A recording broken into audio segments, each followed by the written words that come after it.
qui se cache derrière le meurtre de Martinez Ogo, le célèbre journaliste camerounais tué en janvier 2023. Vous allez seulement me tuer. Vous n'avez qu'une seule chose à faire, c'est de finir avec moi. C'est tout l'enjeu du procès qui a repris ce lundi à Yaoundé. Le procès d'une affaire d'État qui, vous allez le voir, mélange services d'espionnage, milieu des affaires et hommes politiques camerounais. Mon mari a été assassiné comme un porc, comme un chien, comme un animal.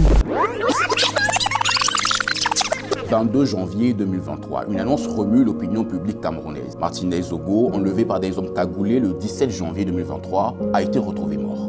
En même temps que le bruit parcourt les réseaux sociaux, c'est l'état de son corps qui choque le plus. Des témoins rapportent des traces de torture et de sévices sexuels. Si la nouvelle fait autant parler, c'est parce que l'homme de 50 ans est très connu dans la capitale camerounaise et au-delà. Des milliers d'auditeurs le considèrent comme un lanceur d'alerte. Dans les taxis, le soir à Yaoundé, on écoute attentivement en embouteillage son émission sur la radio Amplitude.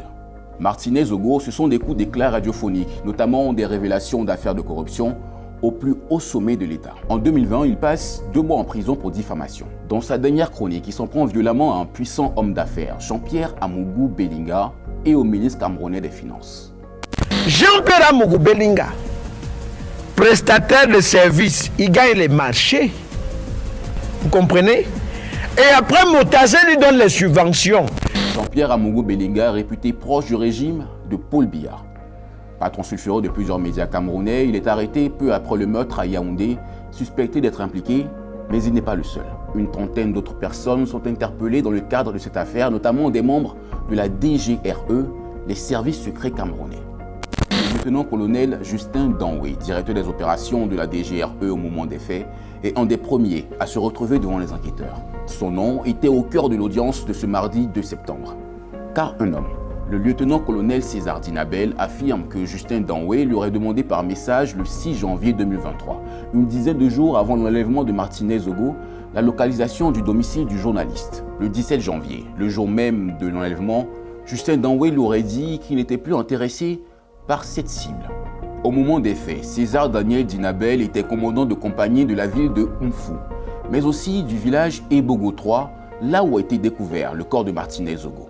L'autre témoin de ce mardi, la Dr Mog, la légiste qui a pratiqué l'autopsie, confirme les traces de sévices physiques et sexuels. Ils auraient entraîné, selon elle, la mort du journaliste. Elle ajoute aussi, elle en est convaincue, que Martinez Ogo a été tué 3 jours avant la découverte de sa dépouille, le 22 janvier 2023. Voilà l'enjeu de ces audiences.